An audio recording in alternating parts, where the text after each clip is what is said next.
Hey everybody, it's Doug here. Welcome back to the channel. Welcome back to our continued mucked up playthrough of Darkest Night. Anyway, we're going to get right to it. I think we're fine. We got a lot to do. We're in a real jam anyway, so as typical of this game, I did make it a little harder with myself with this Well of Misery. That should have stayed put there, but I also didn't. In consequence, sometimes you tend to forget this, which is a global effect, and I have two of them on the board. But I'm not forgetting it now because I have to take those out just to be able to attack the Necromancer, and that's causing us some real problems. So I think we're going to start our turn with the Exorcist and see if he can get some of his stuff back, and then he's going to go after the Decay that's here. But there's also an Omen and a Corruption, so it's really not a good area. Plus this thing's about to go, and the Well of Misery is still there. So there's going to be 4 blights there in a minute, I believe. There will be. And I don't think we can do much about it because I don't believe we can get here and take any. Yeah, it's already got 4 on it. I don't think we can do anything to take any actions to get there. Well, we might be able to if he gets very lucky on his rolls. Let's see what happens there. Okay, so we're starting his turn. He's in the monastery, so he does not have to draw an event card. And we're going to start to see if we can activate any of his abilities. So first we'll start with, we need to roll 5. We did not. Man, we've been unlucky at this lately. We can roll a 4. We did, so we get to activate a thing. All his stuff, all of his things are not activated, but I do think we're going to activate the fleet, his fleet boon, which will allow him to move. Boom, and not take an action. Deactivate during your turn to move. So we'll activate that one. I would really like to get his protective boon up.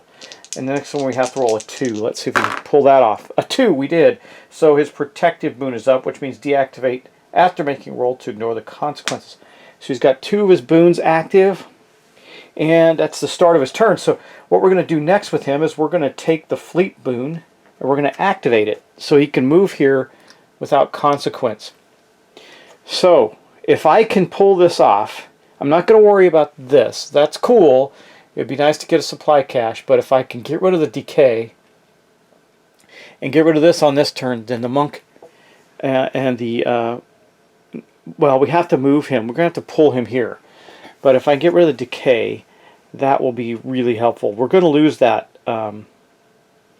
that spawning shades thing anyway, and there's going to be a shade there. So we're going to go back to 3 new encounter, or 3 new sorry, blights there. Thank you. Okay, there'll be 3 new blights there. Okay, well, so we move there for free. The next thing we're going to do, I got to really think this through. Do I take out this? Because I got to get rid of the Decay to take out the Necromancer, so we can use the Relic. And I have the completed, if I complete the quest right now, which I don't know if I can do, fight versus 3. Oh no, I can't do it anyway. Each success, he can't. He's only going to get 1 die against that. Well, he could use the Bard's Trickery, 3 dice, take away the lowest one. It's only versus the 3. You could pull it off. Let me think. Nope. We're going to take out the Decay and get that done so I know I can fight the Necromancer. Fight with 2 dice when attacking a Blight. He also has a Spark. He's going to spend it. I want to make sure that thing is gone. So we're going to spend that Spark and get 3 dice on it. Let's make that happen. We just need a 5. There's a 5 right there. Whew, okay. The Decay is gone. Alright, now just making sure I'm looking at all the other blights. There's nothing that can protect it or anything like that. No. I can't use bonuses. That's okay. That was not a bonus. That was a tactic. Oh, well, no, I did. Actually, that's okay. Notice it is his activations, his start of the turn thing where he rolls his dice is a bonus, but he did that while he's at the monastery because then he used that bonus to move. So we're still okay. Okay, the Decay is gone. Let's give you an example of what I'm talking about. This Corruption in the mountains prevents bonuses from being used, so he will not be able to do that next turn. He won't be able to roll to reactivate his boons.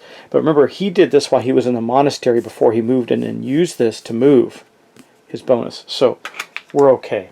Alright, and he got rid of the Decay there. Yay. That means that his secrecy does go down to 1. That is not fantastic. Oh, but it went up 1 for moving, so it's still at 2. He's at 2 there. So 2 secrecy. The Well of Misery is going to go off and put the shades in there, but not till the end of the turn. So that's going to be it for him. Okay, I think next up we're going with the Scout. Scout does, in fact, though, have to draw an event card. It is an Electrical Storm. Roll a d6 and pick one. Okay. He rolled a 6, gain a spark. I'm not going to complain about that. That's better than a sharp stick in the eye. You can have 3 sparks total. She has 2, so we're okay there. That was a pretty good event, and now she gets to go after the decay. So what can she do? Her cross country's been used. She's at a high secret. She's at a 7. She can elude. She can't do anything with that. She has nothing that fights for her, so she only has 1 die right now. I could use the trickery, right, which would allow her to roll 3 dice, but she'd have to roll at least 2 5s or 2 6s, because it subtracts 1 from the highest die. I could do that and then add spark to it, give us another dice, so 4 total dice. We'd have to roll at least 2 5s, or a 5 and a 6, or something like that. I think that's what we're going to do. Let me think. Yeah, let's do that. So she's going to use the Bard's Trickery. Now, how is she doing that? As a reminder, the Bard has a Scion Stone on the Trickery. The Scion Stone allows another character to use the ability no matter where they're at. So that is going to give her 3 dice, but she's going to take 1 from the highest. Then we're going to spend one of her sparks, one of her 2 sparks, to get another die. That's going to be 4 dice, and she's going to roll. Come on, let's get lucky here. 2 6s. So even without that, she still destroyed the blight there. The decay is gone. Her secrecy goes down to 6. It would have gone down anyway, but both decays are off the board. That was effective, about as effective as it's going to get for us, and that marks the end of her turn. She still has a spark. She's still healthy. Okay, that's good. There's no blights in the castle. Good job, Scout. Okay, next up, let's go with the monk. We'll go with the monk. He's kind of hurting. He's not healthy, and he's got the relics, so his secrecy is going to go down 1 there, and he's with the necromancer, so it's going to go down 2. That's not great. And then we got to draw a card for him. Cultists fight or evade with 3. If we win, we take a health. So we're going to elude. We get 2 dice to elude. We get 3 or better. We rolled a 5 and a 4, so he succeeds at eluding the cultists. And if it says, so right now this shroud protects the blights in the space. He only loses the curse. You only lose a grace when entering. This is the curse. Let's look at that. I didn't do the whole roll. I showed you the card and didn't do the roll. Anyway, he rolled a 5 and a 4. It's still there to get rid of the card that he had. I realized I had the camera facing the wrong place. But we also, this isn't going to affect him for moving out of it. So he is simply going to move up to here. That will increase his secrecy up to 3 again. That's not terrible. He's still got the relic. He's still got a spark. All he does is move. That's the end of his turn. We're just getting out of that. We're going to pull the necromancer with us, I think. We'll see. Because the bard's got a 0 secrecy. So he's not going to... we'll go with the bard next. Bard goes next. He's here with the necromancer. The necromancer actually sees him and can attack him. But we're going to elude the necromancer. And we're going to use... How are we going to do that? Well, he can elude... Remember, he has to roll a 6, so his tactics of trickery, elude with 3 dice, subtract 1 from the highest die, isn't the best thing he could do. But what he can do is use this quiet ability and get 2 dice. So he's going to roll 2 dice. He's probably going to take the hit, but let's see if we get lucky. We rolled a 5 and a 3, so he did not get lucky. He's going to take a grace hit, which is fine. He's got 1 left. Then he too is going to move, so his secrecy actually goes up to 1. That's good. And that puts all 3 of those heroes up in the mountains. The problem is that next turn is an even turn, so the monk is going to be really ineffective there, except for the fact he has a spark. So this may take us 2 whole... But, well, not really, because I can use his Chi Burst to gain some additional dice as above, but add 1 to your highest die. So, well, that just adds 1 to the die. That's good. That means I could... 1 to the highest die. So if I roll a 6... I would get him. That doesn't help us much, but he'll only be fighting with 1 dice. He does have a spark left, so 2 dice. He'd have to roll a 6 on 2 dice. Well, that's actually not true. He has to roll a 5, because if his highest die is a 5, he adds 1 for the cheat tactic he can burn, and then 1 for the relic. That would get him to 7. He's still got the best chance of killing the necromancer there. Not a bad plan. All right, because my guess is the necromancer will be moving there following the bard next turn. But that marks the turns of all the characters. So what we're going to have happen here is it's now the Necromancer's turn. First thing that happens is this goes up. Here we go. This is one of the next things. That we're going to draw another darkness card. Now we already have the Well of Misery up. That's pretty bad. What do we get now? Despair. Every hero loses 1 grace, loses 1 secrecy, and exhausts the power if possible. This effect repeats at the first time the track reaches multiples of 5. Well, here's what we're going to do with that. I have a way to react to that in an effective way, because we really don't want that to happen. That is really, really bad for us. Where is it? Cast out. I can do this. We're going to lose we're going to lose all our secrecy, and we'll lose a turn for the our guy, the Exorcist. Oh, this requires an action, so I can't do that till his turn. So this is going to happen. I can't stop the despair. That bites. Okay, so everybody's going to lose a grace. That means the Bard is at high risk. And a secrecy. That, oh man, we could lose the game. Well, yeah, we could, because well, we'll see what happens. Bard goes down to 0s on both. Monk goes down to 0 grace, but he's still got 2 secrecy left. Scout goes down to 2 grace and 5 secrecy, and the Exorcist goes down to 1 and 1. That was really rough, guys. And we have to exhaust a power. So for the Exorcist, I think he'll exhaust his Courage boon, which allows him to add a point to a die. He'll exhaust that. The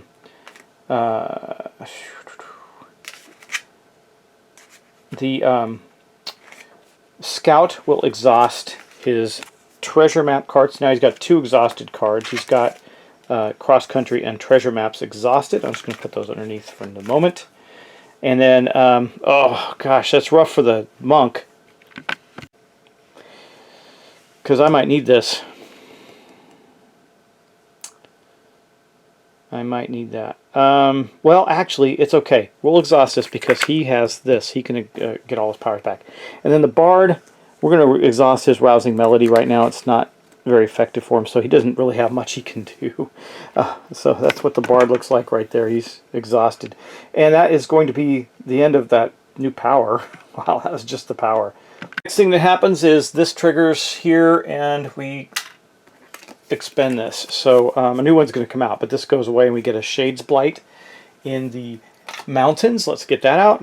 We're in luck, guys, because we have destroyed the 2 things that were blocking this. We can use the wind flute. When a yellow border blight is created to your location, destroy it. This is a yellow bordered blight. The shades, they are destroyed on entry, so we don't have to worry about them at all. Well, that was a bit of luck. Next up, we're going to roll for the Necromancer. I'm pretty sure he's going to the mountains. He rolled a 6. He's definitely going to the mountains, where he will drop another blight. There's no blight there, so we just have to take out 1 blight and attack him, and we're good. So let's hope that works out. Let's draw a map card and see what drops into the castle. A vampire. Oh, good. It's something we can just fight. That's okay. There's a vampire left, and it is not in the space with the Exorcist, so it will come out into play. So we have to destroy that vampire. It's a 6. That's rough, but I think we can pull this off. We're going to be okay. Yeah, we need to just make sure, because the Bard, even though he doesn't have any special abilities to attack with, the trickery won't... Well, he could use his trickery and then spend sparks to get extra dice. We can pull this off, I think. We shall see. All right, so he moved there and dropped the Blight. And then the Well of Misery triggers, and we have to put another quest down in the mountains there. Secret Convoy, 1 success. Elude versus a 5. Each success gives you 1 success point. If you fail, if we complete, we get an artifact. If we expire, we go up on the track 1 more time. It's got 4 turns to go. And since that comes out at the end of the Necromancer's turn, if there is any quest in this location, add 1 to the marker. Nope. Otherwise, draw a little quest and add it to its location. So that's what we did, and that marks the end of the Necromancer's turn. We're going into the next turn. I think we're kind of in the showdown right here, guys. It's pretty bad for us here. So remember, our good guy, the Exorcist, can't do much in his space right now that will help him. But we're going to reactivate. I'm going to flip everybody's tokens. We're going to go. The real thing that happens is all up here in the mountains. This is the focus of the world right now. 3 of our heroes are there, and we're going to see if they can take down the Necromancer. But I think we'll go with the Exorcist first, just because he's already there. Now he has to draw, there's also an Omen there, and I'm not going to forget about it. We have to draw 2 cards, but remember, he's still got his protective boon up. Now he can't reactivate, he's not going to get to roll all the dice because of the corruption, but he still has it active already, so that's okay. So let's see what he gets. We're going to draw 2 cards and see what happens to him. It's going to be a Dead Servant. So we're going to compare it to a secrecy of a whopping 1. So he has to roll a 5 or 5. Okay. Well, I guess he has to roll a 5. We're going to use the monk's quiet ability to... Wait, he has something... fast. Nope, that's not going to help him. Nope, we're just going to roll 2 dice and hope he gets it. He doesn't have a spark, but he does have a bottle of magic. I don't think we're going to use it in this case. Discard after to roll 3 more dice. We'll see what happens. I need to roll 5s. I did not, so he will take a grace. That will put him down to 0. He can do that because we're going to... Yeah, that'll be fine. Okay, he goes down to 0 grace. He's near death. Almost everybody is. We're really on the cusp of things here. So he's at 0 grace, but for his action, I might just do this instead of go after one of the blights. Activate to gain 1 grace, and then ignore the blight's effects, deactive after you attack or search. Well, if he does neither of those, he's not going to be affected. And then next turn he can still get his boons because he gets to ignore the blight effects. So he is going to activate this. Okay. And so I put an activated token on that. That means he goes back up to 1 grace. He's not going to die, but that was his action, and that makes his entire turn. And that's that. So that's not terrible because this will allow him to do some cool stuff next turn. If there is a next turn. So we're kind of hedging our bets. There might be. He's in a better position to do something. All right, let's go now with... Yeah, let's go now with the Bard, I think. Well, no, let's go with the Scout. Scout's going to have to first draw an event card. Let's see what the Scout gets. Desperate Bargain. Choose one. Destroy a blight in your location. Draw a power card or raise... Oh, this is no question here. And I know exactly what we're going to do. I can discard an item. Or raise the... Oh, okay, here's what we're going to do. This sounds crazy, I know. But we're going to destroy a blight in our location. We're going to destroy the vampires. They're gone. Okay. Nice. But what are we going to spend? Well, you know what? We're going to let the darkness track go up 1. That puts it at an odd number and gives the monk 3 dice to attack the necromancer with. That was great. Wow, what a bit of luck there. We still have the Scout's turn to go, so what is she going to do? Let's look at her active cards. She's got Speed, Escape Routes, and Explore. So that's not going to do any good, but we can elude with 1 die, add 1 die to your highest, and that's not going to help us. Plus 1 die when eluding. When you hide, you may gain up to default. I think what she's going to do, actually, is just search the castle. She can't do much. She had a really effective turn getting rid of the blight. What originally I was going to do with her was attack the blight. So she just searches with 1 die. It's not that big a deal. She's not going to bother to spend a spark or anything. We're just going to do it because it's going to come down to the monk next to see if he can kill a 4. So she succeeded there to search. What does she get out of that search at the castle? She got a supply cache. So what does a supply cache do? Well, that's a cool item. Supply caches allow you to draw 2 powers and keep 1. So let's get her deck out and see if we get something really useful. 1, 2. Hopefully this is the end of the game, but we'll see. It may not be. Shelters. Activate in your location at any time. Heroes there do not experience events, deactivate, and exhaust at the end of the round. It's a bonus. My turn's not over. I'm going to take this. And it says at any time. I can activate it at any time. Activate at any time. God, we could not have gotten luckier in this moment. I'm going to activate it. Okay, so it's now active. Heroes there do not experience events. That means the bard and the monk don't have to worry about events. And I deactivate and exhaust at the end of the round. Perfect. So we're going to activate that. That is now active, and we are good to go. What a turn of luck with the Scout this turn. That is going to be the end of the Scout's turn as well. Wow. Couldn't gotten any luckier. So we activated shelters. We're hiding in a shelter that are keeping us from dealing with events. So next up, we are going to have the monk go. The monk is going to burn this. We could kill the necromancer right here. The monk is going to burn this to refresh Chi Burst. So that item was the, let me show you, the Soothing Leer. Discard any time to refresh all powers. So we have done that. So now he's got his Chi Burst back before he does anything. He does not have to draw an event because we have activated shelters. It's pretty cool. And then we have Patience. Remember, we moved the track up 1. So now it's on an odd number. Fight with 3 dice if odd, 1 die if even. We're going to use his Chi Burst now as a bonus. There's nothing there stopping us from using bonuses. Exhaust to use the Chi effect from one of your powers. We're going to use it from Patience. We're going to add 1 to our highest die. So right now we have 3 dice. We're going to burn our Spark to get 4 dice. So we're going to have 4 dice. And we're going to get +2 to our highest. We're going to get +1 to all dice because of the relic. And then +1 again to our highest die. So, and there it is. Boom! Killed the necromancer. With a 8 actually, because of the Patience. So the monk, oh man, what a lucky event with that event. Wow. So this changed the tide of the game right here. This changed the tide of the game. Because not only did it allow me to destroy a blight in our location, but it allowed me to increase the track up and make it odd, giving the monk more dice. Because look, all the other 3 dice would have failed. That's pretty cool. So this turned the tide of the game for us, this desperate bargain. So in the end, we were there in the castle defending it against the necromancer, and we made a desperate bargain. We killed the lich at the sacrifice of the vampires. They were attacking us at the sacrifice of some darkness.